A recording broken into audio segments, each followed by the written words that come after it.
আসসালামু আলাইকুম ওয়া রাহমাতুল্লাহি ওয়া বারাকাতুহু নাহমাদুহু ওয়া নুসাল্লিমু আলা রাসূলিহিল কারীম আম্মা বাদ। দূরের কাছের দেশ কিংবা প্রবাসে যারা যেখান থেকে আমাদেরকে দেখছেন সবাইকে স্বাগত জানাচ্ছি বিজয় টিভির জুমাবারের নিয়মিত আয়োজন পিএইচপি ইসলামের কথা অনুষ্ঠানে। দর্শক, আপনারা সবাই কেমন আছেন? আশা করছি আল্লাহর রহমতে আপনারা সবাই ভালো আছেন, সুস্থ আছেন। এই কামনা শুরু করছি আপনাদের প্রিয় এই আয়োজন। আপনারা জানেন আমরা প্রতি সপ্তাহে আমাদের দৈনন্দিন জীবনে ইসলামিক বিভিন্ন দিক নির্দেশনা নিয়ে আমরা আলোচনা করে থাকি। ইসলামের সমাধান আমরা খুঁজে থাকি আমাদের জীবনকে পরিচালনা করার জন্য।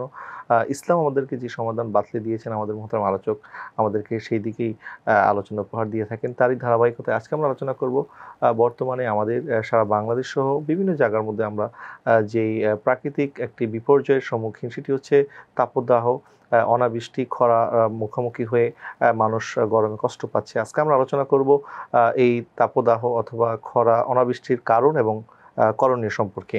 আর এই গুরুত্বপূর্ণ বিষয়টি নিয়ে আলোচনা করার জন্য আমাদের স্টুডিওতে আমন্ত্রিত উপস্থিত আছেন আপনাদের পরিচিত মুখ মোহাম্মদপুরস্থ কাদরিয়া তৈয়বিয়া কামিল মাদ্রাসা সমিত উপাধ্যক্ষ হযরতুল আল্লামা মুফতি আবুল কাশেম মোহাম্মদ ফজলুল হক। আসসালামু আলাইকুম ওয়া রাহমাতুল্লাহ। ওয়ালাইকুম আসসালাম ওয়া রাহমাতুল্লাহি ওয়া বারাকাতুহু। মোহতারাম কেমন আছেন? আলহামদুলিল্লাহ ভালো আছি। মোহতারাম, আপনি তো জানেন অবশ্যই যে বর্তমানে যে একটি তাপদাহ চলছে, মানুষ গরমে কষ্ট পাচ্ছে, প্লাস বৃষ্টি হচ্ছে না। তো গ্রীষ্মকাল তো বৃষ্টির মৌসুম, বা আমরা আগে দেখেছি যে এই সময়টাতে বৃষ্টি হতো, মানুষ একটু স্বস্তি নিঃশ্বাস ফেলতে পারতো, কিন্তু এখন বৃষ্টিও হচ্ছে না। তো এই যে অনাবৃষ্টি বা এই যে খরার কি কারণ আছে, এই বিষয়ে কোরআন এবং সুন্নাহর মধ্যে আসলে কিছু কোনো কারণ সুনির্দিষ্টভাবে বর্ণিত আছে কিনা, এই বিষয়টা যদি একটু বলেন। ধন্যবাদ সুধী দর্শক। বিসমিল্লাহির রহমানির রহিম। অত্যন্ত গুরুত্বপূর্ণ বিষয়বস্তু। সমসাময়িক এই অনাবৃষ্টি এবং খরার মধ্যে আমরা আছি পৃথিবীর অনেক জায়গায়, বাংলাদেশ, ইন্দোনেশিয়া, ভারত, পাকিস্তান সহ অনেক জায়গায় অনাবৃষ্টি এবং খরা, তীব্র তাপদাহ। সেই জায়গায় আমাদের করণীয় কী এবং এটার কারণই বা কী? জি, এটাকে যদি আমরা প্রাকৃতিক বিপর্যয় বা প্রাকৃতিক দুর্যোগ যদি বিবেচনা করি এবং সেটা অস্বাভাবিক কিছু নয়, তাহলে এই প্রাকৃতিক বিপর্যয় এবং দুর্যোগের কারণগুলো কি, এটা কোরআনে কারীম এবং হাদিস শরীফে সুস্পষ্ট করে বলা আছে। একটা হলো স্পিরিচুয়াল বিষয়, আরেকটা হলো জাগতিক বিষয়। স্পিরিচুয়াল বিষয়টি হাদিস শরীফে এসেছে। রাসূল করিম সাল্লাল্লাহু আলাইহি ওয়াসাল্লাম বলেছেন, জাহান্নাম আল্লাহর কাছে অনুযোগ করেছে যে আল্লাহ আমার এক অংশ আরেক অংশকে খেয়ে ফেলছে। আমরা জাহান্নামকে যখন উচ্চারণ করি তখন আমরা মনে করি যে জাহান্নামে শুধু আগুনের শাস্তি আছে, কিন্তু না, বিষয়টা এমন নয়। জাহান্নামের শাস্তি উত্তাপ যেমন আছে, আবার জাহান্নামের শাস্তি একেবারে ঠান্ডাও আছে। কাউকে আল্লাহ ঠান্ডা দিয়ে শাস্তি দেবেন, কাউকে আবার গরম দিয়ে শাস্তি দেবেন। জাহান্নাম আল্লাহর কাছে বলল, আল্লাহ আমার এক অঙ্গ আরেক অঙ্গকে খেয়ে ফেলছে। আল্লাহ পাক রব্বুল আলামিন তখন তাকে দুটা নিঃশ্বাস ফেলার জন্য অনুমতি দিয়েছেন। একটা নিঃশ্বাস সে শীতের মধ্যে ফেলে, আর একটা নিঃশ্বাস সে গরমের মধ্যে ফেলে।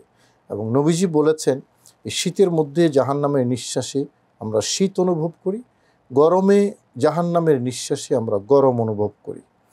এটা হলো স্পিরিচুয়াল কারণ। আর যদি আমরা জাগতিক কারণ বিবেচনা করি, তাহলে কোরআনে কারীম আমাদেরকে যেই নির্দেশনা দিচ্ছে, আল্লাহ বলছেন, ইন্নাল্লাহা লা ইউগাইয়িরু মা বিকওমিন হাত্তা ইউগাইয়িরু মা বিআনফুসিহিম। মানুষ নিজে নিজে যখন তাদের অবস্থার পরিবর্তন না করে, আল্লাহ তার অবস্থার পরিবর্তন করেন না। এই অবস্থার পরিবর্তন দুই প্রকার, একটা হলো খারাপ থেকে ভালো, আরেকটা হলো ভালো থেকে খারাপ।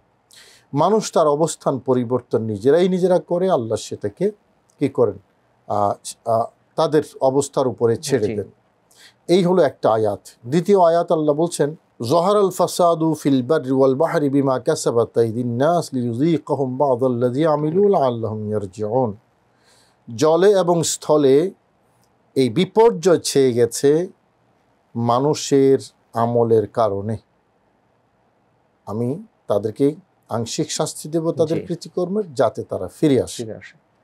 এই আয়াতেও বোঝা যাচ্ছে মানুষের কর্মফলের কারণে বিপর্যয় সৃষ্টি হয়।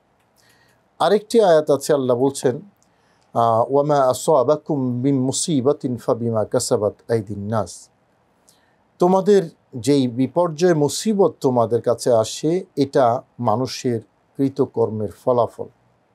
3টি আয়াত আরও জি। আছে, আমরা কোট করেছি। এই 3টি আয়াতে বোঝা যায় মানুষ যখন তার কৃতকর্ম একটা মাত্রা পার করে যায় তখন আল্লাহর পক্ষ থেকে আযাব বলি, গজব বলি, বিপর্যয় বলি, দুর্যোগ বলি, যাই বলি, শাস্তি বলি, সেটা নেমে আসে। এই কারণগুলো কিন্তু দৃশ্যমান কারণ। করণীয়র কথা আমরা একটু পরেই জি। বলছি। দেখুন, আল্লাহ আমাদেরকে সৃষ্টি করেছেন আল্লাহর ইবাদতের জন্য, এবং আমরা ছাড়া বাকি সৃষ্টি জগৎ যারা আছে সবাইকে সৃষ্টি করেছেন আমাদের জন্য। জি। বলছেন ওয়ামা খালাকতুল জিন্না ওয়াল ইনসা ইল্লা লিয়াবুদুন, এটা হলো আমাদের সৃষ্টির উদ্দেশ্য। ওয়াল্লাযী খালাকা লাকুম মা ফিল আরদি জামিয়া, এটা হলো অন্য সব কিছু সৃষ্টির উদ্দেশ্য। সব কিছু সৃষ্টি করেছি মানব জাতির জন্য, মানব জাতির সৃষ্টি করেছি ইবাদতের জন্য। জি। তাহলে একটা উদ্দেশ্য কিন্তু আছে।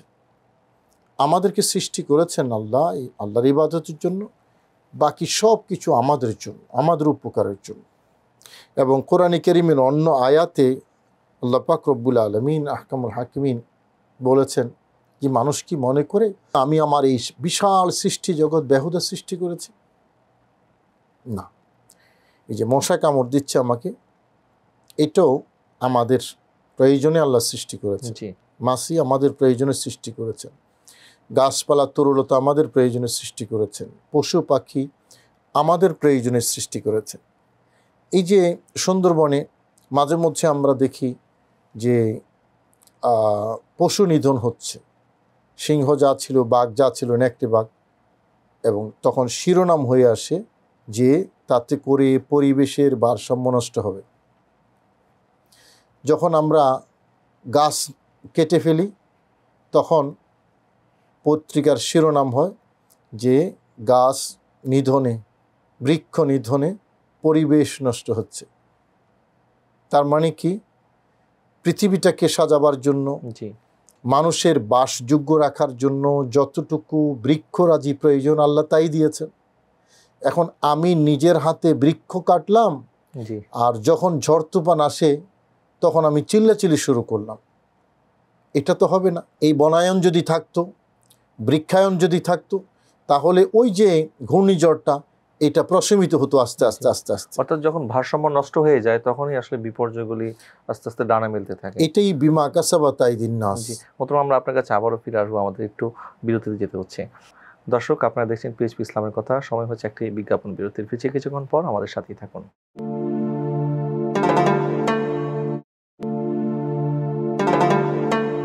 দর্শক, ফিরলাম বিরতির পর। আপনারা দেখছেন পিএইচপি ইসলামের কথা। আজকে আমরা আলোচনা করছিলাম প্রাকৃতিক দুর্যোগ, খরা, অনাবৃষ্টি, এগুলির কারণ এবং প্রতিকার সম্পর্কে আলোচনা করছেন মুফতি আল্লামা আবুল কাসেম মোহাম্মদ ফজলুল হক। মোহতারাম, আপনি বলছিলেন যে প্রাকৃতিক ভারসাম্য যখন নষ্ট হয়ে যায়, মানুষ যখন বৃক্ষ নিধন করে, তখন সেটার একটা প্রতিফল কিন্তু মানুষই ভোগ করে। তো এরকম আর কি কি কারণ আছে যেটার কারণে আসলে আমাদের নিজেদের কারণে আমরা নিজেরা বিপদে পড়তেছি? মূল বিষয় হলো ওই যে উদ্দেশ্যের কথা বললাম। জি। আল্লাহ যাকে যে উদ্দেশ্যে সৃষ্টি করেছেন, উদ্দেশ্যের বৈপরীত্য যখন হবে তখন বিপর্যয় আসবে। দেখুন, একেবারে সুনির্দিষ্ট করে সহিহ মুসলিম শরীফের হাদিসে রাসূল করিম সাল্লাল্লাহু আলাইহি ওয়াসাল্লাম বলেছেন যে ওয়ামা মানাউজ যাকাতা ইল্লা মুনিআ আনহুমুল কাতরু মিনাস সামা, মানুষ যখন যাকাত আদায় করতে বিরত থাকবে, যাকাত আদায় করবে না, জি। তখন বৃষ্টি বন্ধ হয়ে যাবে।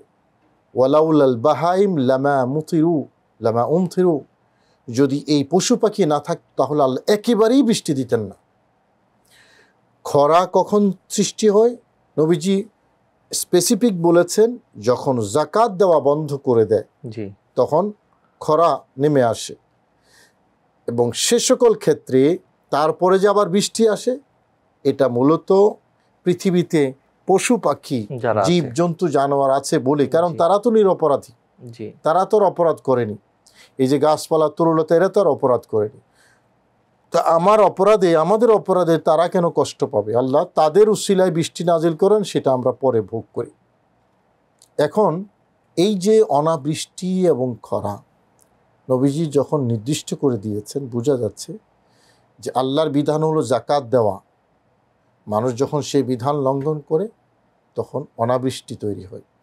এক একটা আমলের এক একটা প্রতিক্রিয়া আছে, জি এক একটা আমলের, প্রত্যেকটা আমলের। ওই যে নিউটন বলেছে যে প্রতিটা ক্রিয়ার সমান ও বিপরীত প্রতিক্রিয়া আছে। জি প্রত্যেকটা কাজের যেই একটা প্রতিফল জি সেটা কিন্তু আছে। জাকাত না দিলে কি হবে, রোজা না রাখলে কি হবে, নামাজ না পড়লে কি হবে, এই প্রত্যেকটা কিন্তু এক একটা বিপরীত প্রতিক্রিয়া আছে। জি এখন এভাবে চলতে চলতে যখন আপনার গুনাহ পাপাচার যখন ছেয়ে যায়, তখন আল্লাহর পক্ষ থেকে বিপর্যয় নেমে আসে।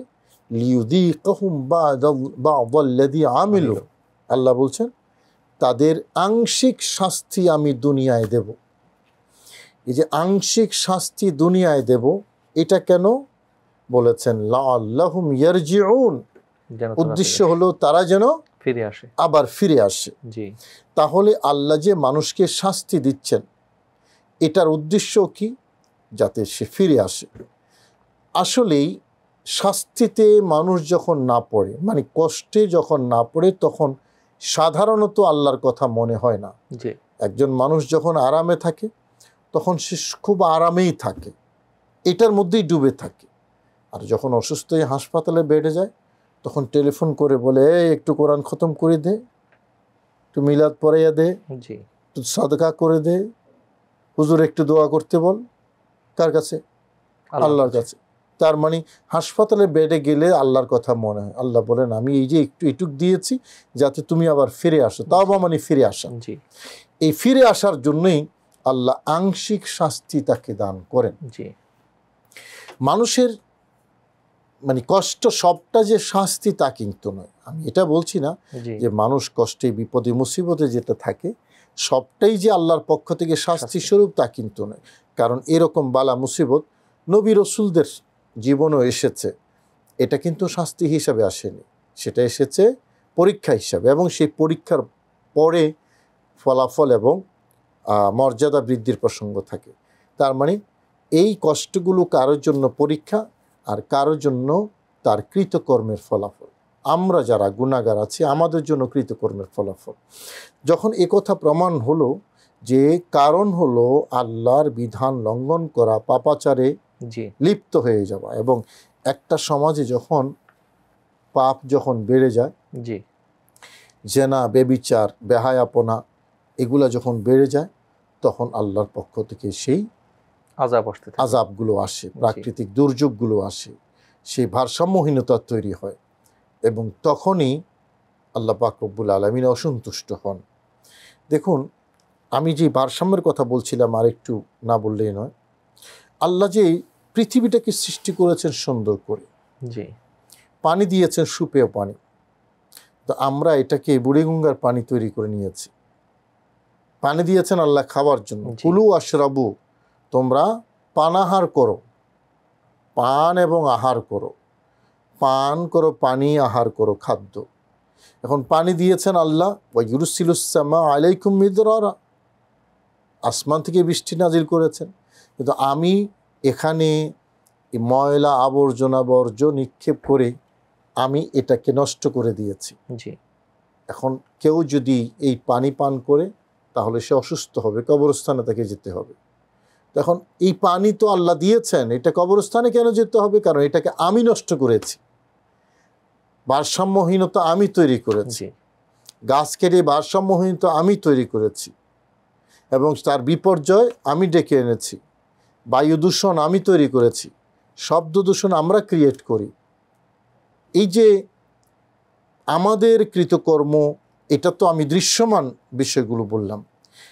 মানুষের পাপের একটা স্পিরিচুয়াল রিয়াকশনও কিন্তু থাকে, জি এটাও থাকে। মিথ্যা কথার দুর্গন্ধ আছে, কিন্তু এটা নাকে লাগে না, জি এটা স্পিরিচুয়াল। সেটার কারণে ফেরেশতা আসতে পারে না, ফেরেশতা আসতে পারে না। জি ফেরেশতা কেন আসতে পারে না? কারণ সে দুর্গন্ধ অনুভব করে। আমরা কাঁচা পেঁয়াজের কথা শুনেছি, কাঁচা পেঁয়াজ খেলে মুখে দুর্গন্ধ হয়, কিন্তু গীবত করলে মুখে দুর্গন্ধ তৈরি হয়। এই যে বিপর্যয়গুলো, এই আমাদের পাপাচারগুলো, এগুলার কারণে আপনার রহমত উঠে যায়, এবং রহমত যখন উঠে যায় তখন আল্লাহর পক্ষ থেকে আযাব এবং গজব নাজিল হয়। এই কারণগুলো যদি আমরা রেকটিফাই করতে পারি, জি সে কারণ থেকে যখন আমরা ফিরে আসব, তখনই সেই বিপর্যয় থেকে আমরা মুক্ত থাকতে জি পারবো। মোহতারাম, তো এই যে আল্লাহ সুবহানাহু ওয়া তাআলা বান্দাকে ফিরিয়ে আনার জন্য যে এই ধরনের শাস্তি আল্লাহ সুবহানাহু ওয়া তাআলা দিয়ে থাকেন, পাশাপাশি আমরা দেখি যে অনেক নেককারও অনেক সময় যে এই ধরনের বিপদের সম্মুখীন হয়ে থাকে, আসলে তাদের ক্ষেত্রে কি এটা শাস্তি হিসাবে বিবেচিত হবে কিনা? না, এখানে আরেকটি বিষয় আছে। কোরআনে কারীমের আরেকটি আয়াতে যে নির্দেশনা আল্লাহ দিয়েছেন যে মুসিবত যেটা জি লা তুসিবান্নাহুম খাসাতান, এটা শুধু অপরাধীর জন্যই কিন্তু নির্দিষ্ট নয়। কিছু কিছু আমবালা মুসিবত আছে যেটা সবার জন্য প্রযোজ্য হয়ে যায়। যে অপরাধ করেছে তার জন্য, যে অপরাধ করেনি তার জন্য। তো যে অপরাধ করেনি তার জন্য কেন? জি কারণ সে ওই অপরাধটাকে টলারেট করেছে, এটাকে সে সহ্য করে নিয়েছে, মেনে নিয়েছে। তার ভূমিকার ছিল নীরব। যা করার প্রয়োজন ছিল তখন সে সেটা করেনি। জি করেনি বলেই ওই মুসিবতটা শুধু অপরাধীদের কাছে সীমাবদ্ধ থাকবে না, এটা যারা নিরপরাধ তাদের জন্য সেটা প্রযোজ্য হবে। এটা কোরআনে কারীমের নির্দেশনা, এবং জি সে কারণেই জি মোহতারাম, আমরা এই প্রশ্নের বিস্তৃত আলোচনা একটু বিরতি থেকে ফিরে শুনবো ইনশাআল্লাহ। দর্শক, আপনারা দেখছেন পিএইচপি ইসলামের কথা। যাচ্ছি আবার একটি বিজ্ঞাপন বিরতিতে, ফিরছি কিছুক্ষণ পর, আমাদের সাথেই থাকুন।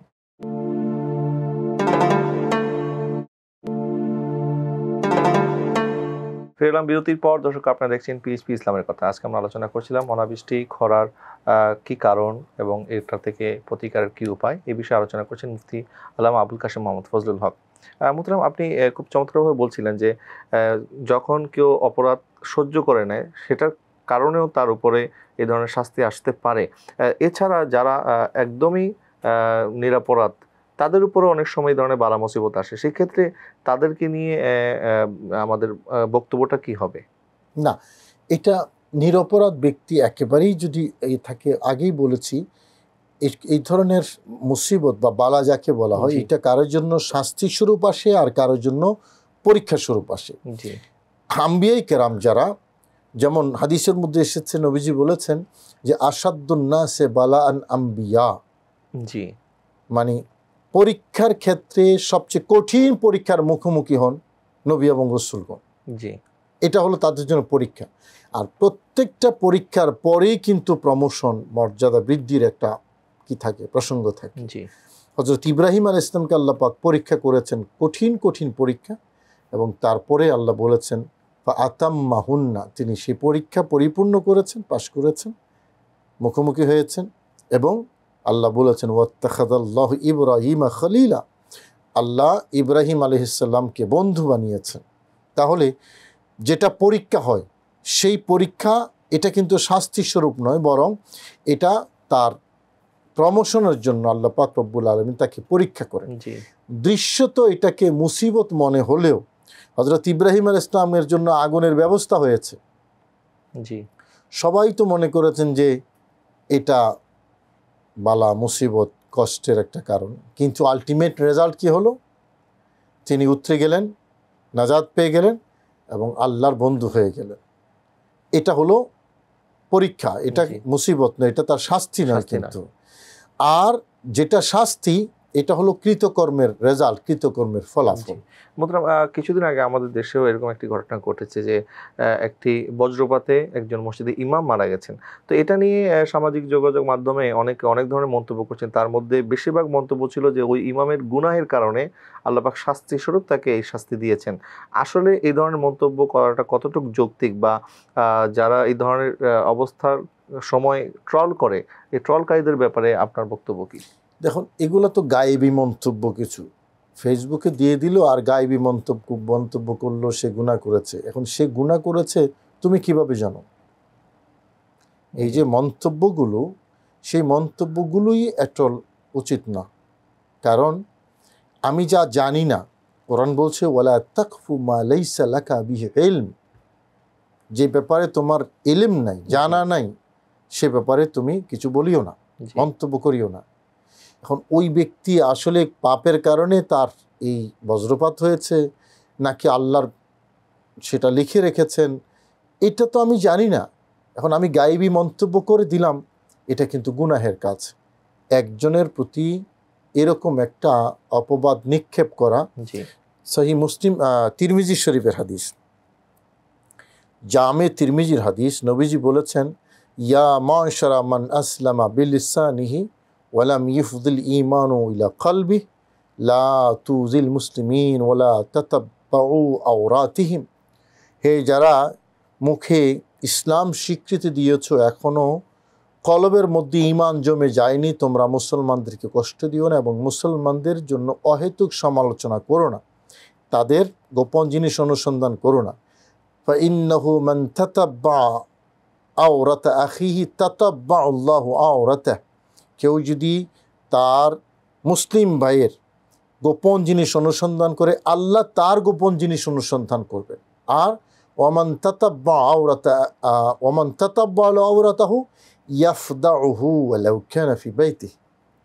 যদি কোনো মুসলিম অন্য মুসলিমের গোপন দোষটি অনুসন্ধান করার কারণে আল্লাহ যদি তার দোষটি অনুসন্ধান করতে শুরু করেন, তাহলে আল্লাহ তাকে অপমানিত করবেন। সে ঘরের মধ্যে থাকলেও তার ঘরেই তাকে অপমান করবেন। সে কারণে মানুষের প্রতি এভাবে গায়েবী মন্তব্য ছুড়ে দেওয়া, যা আমি জানি না, এরকম অপবাদ দেওয়া, এটা কিন্তু খুবই গর্হিত কাজ। জি, এবং আল্লাহ পাক তো নিষেধ করেছেন, ওয়ালা ইয়াহলাযিনা আমানু ইজতানিবু কাসীরাম মিনাজ যান্নি ইন্না বা'দা যান্নি ইসমুন, রাইট। জি এরকম বহু আয়াত আছে, জি বহু আয়াত আছে।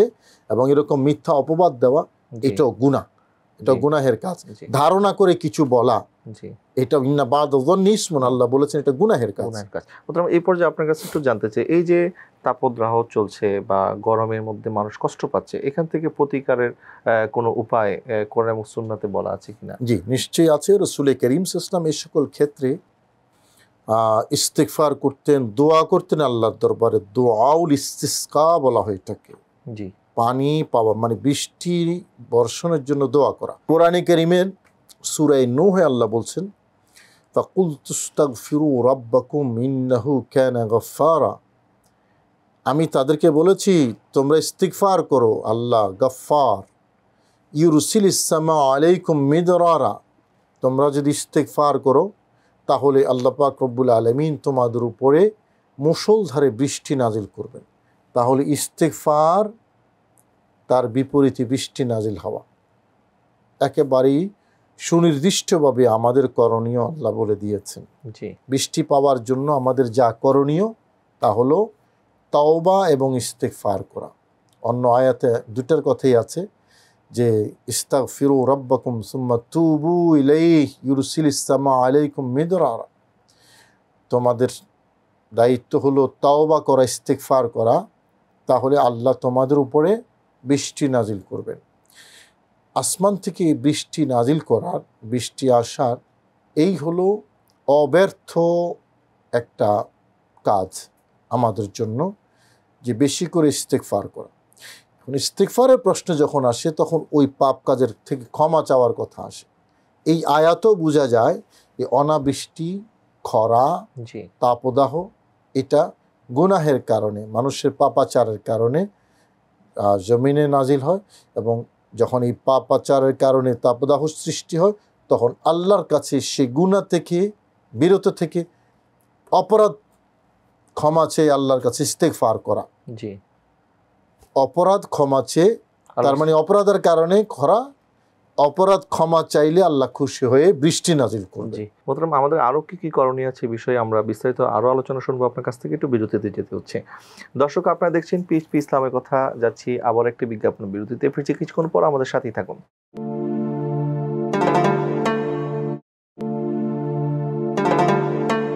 ফিরে এলাম বিরতির পর। দর্শক, আপনাদেরকে আরেকবার স্বাগত জানাচ্ছি পিএইচপি ইসলামের কথা অনুষ্ঠানে। আজকে আমরা আলোচনা করছিলাম খরা, অনাবৃষ্টি কি কারণে হয় এবং এখান থেকে পরিত্রাণের উপায়। আলোচনা করছেন মুফতি আল্লামা আবুল কাশেম মোহাম্মদ ফজলুল হক। মোহতারাম, আপনি যে দোয়াল ইস্তিসকা বা সালাতুল ইস্তিসকা নামে আমরা যেটাকে জানি, তো এই যে সালাতুল ইস্তিসকা পড়ার কি নির্দিষ্ট করে কোনো নিয়ম আছে কিনা, বা নবীজি সাল্লাল্লাহু আলাইহি ওয়াসাল্লাম কিভাবে এই নামাজটি আদায় করেছেন, এই বিষয়টা যদি একটু বলেন। দেখুন, রাসূল করিম সাল্লাল্লাহু আলাইহি ওয়াসাল্লামের জীবনে আমরা যেটা দেখতে পাই, নবীজি সালাতুল ইস্তিসকা মানে বৃষ্টি চেয়ে এক ধরনের বিশেষ নামাজ জি আদায় করেছেন এবং দোয়া করেছেন, খুতবা দিয়েছেন। এবং যেই জায়গাটি পড়েছেন মদিনা শরীফ, সেই জায়গায় একটি মসজিদ হয়েছে। জি এটার নাম হলো মসজিদে গামামা। জি গামামা শব্দের অর্থ কিন্তু মেঘ। তো যেখানে নবীজি নামাজ পড়েছেন এবং বৃষ্টির জন্য দোয়া করেছেন, ঠিক সেই মুহূর্তেই একটা মেঘ ছেয়ে গেছে, সেখান থেকে বৃষ্টি নাজির হয়েছে। জি সেই মসজিদের নাম সে কারণে মসজিদে গামামা, মেঘের মানে মসজিদ। মেঘ মসজিদ। জি তো এটা হলো একটা বিষয় যে সালাতুল ইস্তিসকা আদায় করা, আল্লাহর কাছে ক্ষমা চেয়ে, এবং এটা একটা বিশেষ ধরনের নামাজ। হানিফি মাযহাব অনুসারে 2 রাকাত নামাজ, এবং সেই নামাজে বড় করে সূরা পড়তে হয় এবং সেটা দোয়া করতে হয়। দোয়ার পদ্ধতিটা এইভাবে, খুতবা দিতে হয়। জি ইমাম আবু ইউসুফ, ইমাম মুহাম্মদ রহমতুল্লাহ আলী নামাজের পদ্ধতিটা বর্ণনা করেছেন। আর নামাজ ছাড়াও ইস্তিগফার এবং দোয়া, জি সেটাও নবীজির জীবনে আমরা দেখতে পাই। মতলব একটু নামাজের ব্যাপারটা যদি একটু ক্লিয়ার হয়ে নেই, এটা কি জামাতবদ্ধভাবেই জি, পড়তে হবে জামাতে না নামাজ। একাকী পড়া যাবে? জামাতে না, একাকী পড়ার কথাও আছে জি এবং জামাতবদ্ধভাবে। হানিফি জি মাযহাবে একাকী নামাজ পড়ার কথাও আছে, জামাতে নামাজ পড়ার কথাও আছে। দোয়ায় সালাতুল ইস্তিসকা জি নবীজি জামাতবদ্ধভাবে পড়েছেন, যদিও ব্যাপকভাবে উদাহরণ নেই। নবীজি নামাজও পড়েছেন, আবার নামাজ ছাড়া দোয়াও করেছেন। দোয়াও করেছেন। জি সেই দোয়ার পরে আবার বৃষ্টি নাজিল হয়েছে। এরকম অনেকগুলো ঘটনা কিন্তু আছে। এবং মদিনা শরীফ, আপনি জানেন নিশ্চয়ই, হেরেম শরীফের খুব কাছাকাছি আম্বরিয়া নামক জায়গায়, জি হেরেম শরীফ থেকে 1 থেকে 1.5 কিলোমিটার হবে, আম্বরিয়া নামক জায়গায় একটা মসজিদ আছে, মসজিদে সুকিয়া। জি ওখানে নবীজি নামাজ ছাড়াই এমনি বৃষ্টির জন্য দোয়া করেছেন, এবং বৃষ্টির জন্য দোয়া করার কারণে সাথে সাথে বৃষ্টি নাজিল হয়েছে। সেই জায়গায় একটা কূপ ছিল, সেই কূপের নাম বীর সুকিয়া হয়ে গেছে, সুকিয়া কূপ। এবং একটা মসজিদ তৈরি হয়েছে যেখানে নবীজি নামাজ পড়েছেন, সেই মসজিদের নাম হয়ে গেছে মসজিদে সুকিয়া। জি ওই জায়গায় কিন্তু বৃষ্টির নামাজ পড়েননি নবীজি, বৃষ্টির জন্য দোয়া দোয়া করেছেন। করেছেন। জি বৃষ্টির জন্য আল্লাহুম্মা আগিসনা আগিসনা আগিসনা বলে, আল্লাহ আমাদের উপর তুমি বৃষ্টি নাজিল করো, বৃষ্টি নাজিল করো, বৃষ্টি নাজিল করো, এই দোয়া করেছেন সে, এবং সাথে সাথে বৃষ্টি এসেছে। হযরত ওমর ফারুক রাদিয়াল্লাহু তাআলার জীবনেও এরকম একটি ঘটনা আমরা দেখতে পাই। জি উনি যখন খলিফাতুল মুসলিমিন, তখন অনাবৃষ্টি তৈরি হয়েছে, চারদিকে খরা। সে অনাবৃষ্টির মধ্যে মানুষেরা গিয়ে হযরত ওমর রাদিয়াল্লাহু তাআলার কাছে বললেন। হযরত ওমর নবীজির চাচা হযরত আব্বাস রাদিয়াল্লাহু তাআলা আনহুকে নিয়ে খোলা ময়দানে গিয়েছেন, এবং এই নামাজটাও কিন্তু খোলা ময়দানে, দোয়াটাও খোলা ময়দানে করা ভালো। সেখানে গিয়ে হযরত ওমর রাদিয়াল্লাহু তাআলা আনহু হযরত আব্বাসকে উসিলা করে আল্লাহর দরবারে দোয়া করেছেন জি যে, আল্লাহ, নবীজি যখন আমাদের মধ্যে ছিলেন হাইন হায়াতে, তখন আমরা নবীকে উসিলা করে তোমার কাছে দোয়া করতাম, এবং তোমরা আল্লাহ তুমি আমাদেরকে বৃষ্টি দিয়েছ। জি এখন নবীজি আমাদের থেকে পর্দা করেছেন, নবীজির চাচা, যাকে নবীজি বাবার মতোই সম্মান করতেন, হযরত আব্বাস আমাদের কাছে আছেন। সুতরাং আমরা নবীর চাচা আব্বাসকে উসিলা করে তোমার কাছে দোয়া করছি, তুমি আমাদের উপর বৃষ্টি দান করো, বৃষ্টি নাজিল করো। ঠিক এই দোয়াটা করার পরেই সাথে সাথে বৃষ্টি নাজিল হয়েছে। সুবহানাল্লাহ। তো এই হাদিস দ্বারা আরেকটা যেটা বোঝা গেল, রাসূল করিম সাল্লাল্লাহু আলাইহি ওয়াসাল্লামের পরিবার যারা, এদের মর্যাদা এটা হাদিসে স্বীকৃত, এবং তাদের উসিলা ধরে আল্লাহর কাছে যখন দোয়া করা হয়, আল্লাহ পাক রব্বুল আলামিন দোয়া কবুল করেন। হযরত ওমর নিজেও একজন সাহাবী, জলিলুল কদর সাহাবী। তো উসিলা ধরে দোয়া করা নেক আমলের উসিলায়, নেক বান্দার উসিলায়, এবং সেটা যে দোয়া কবুল হওয়ার জন্য খুব বেশি উপযোগী, এ হাদিস কিন্তু তার প্রমাণ বহন করে। জি সুতরাং এই দোয়ার বিষয়টিও আমাদের করণীয় মধ্যে থাকবে, যে যেখানে পারে আমরা সকলেই দোয়া করব, এবং দোয়ার কারণে আল্লাহ বৃষ্টি নাজিল করেন, ইস্তেগফারের কারণে আল্লাহ বৃষ্টি নাজিল করেন। বান্দা যখন আল্লাহর কাছে ইস্তেগফার করে, আল্লাহর রাগ তখন প্রশমিত হয়ে যায়, জি আল্লাহ পাক খুশি হয়ে যান, এবং তখন আল্লাহর বান্দা যেটা চায় আল্লাহ পাক রব্বুল আলামিন সেটা দান জি করেন। প্রথম তওবা ইস্তেগফারের মাধ্যমে, দোয়ার মাধ্যমে আল্লাহ সুবহানাহু ওয়া তাআলার কাছে সাহায্য প্রার্থনা করতে হবে। পাশাপাশি যারা এই গরমে কষ্ট পাচ্ছে, তাদের প্রতি আসলে আমাদের দায়িত্ব কি, এবং একজন মুসলমান হিসাবে আমাদের আশেপাশে যারা আছে তাদের প্রতি আমাদের করণীয়টা যদি একটু বলেন। দেখুন, এটা শুধু এই সকল ক্ষেত্র নয়, মানুষের কষ্ট দূর করা জি এটা ইসলামের একটা মৌলিক বিষয়। ইমাতাতুল আদা আনি তরিক, যেটা জি যে মানুষের কষ্ট হয় সেরকম জিনিস লাঘব করা। ইদখালুস সুরুরে ফি কুলুবিল মুসলিম, মানুষের অন্তরে একটু শান্তি দেওয়া, একটু প্রশান্তি দেওয়া, এটা একটা অনেক বড় একটা ইবাদত। একজন মানুষ কষ্ট পাচ্ছে, তাকে যদি আমি সে কষ্ট লাঘব করে দিতে পারি, নবীজি বলেছেন যেই ব্যক্তি মান নাফাসা কুরবাতান মান নাফাসা আন আখিহি কুরবাতান মিন কুরাবিদ দুনিয়া নাফাসাল্লাহু আনহু কুরবাতান মিন কুরাবি ইয়াউমিল কিয়ামা।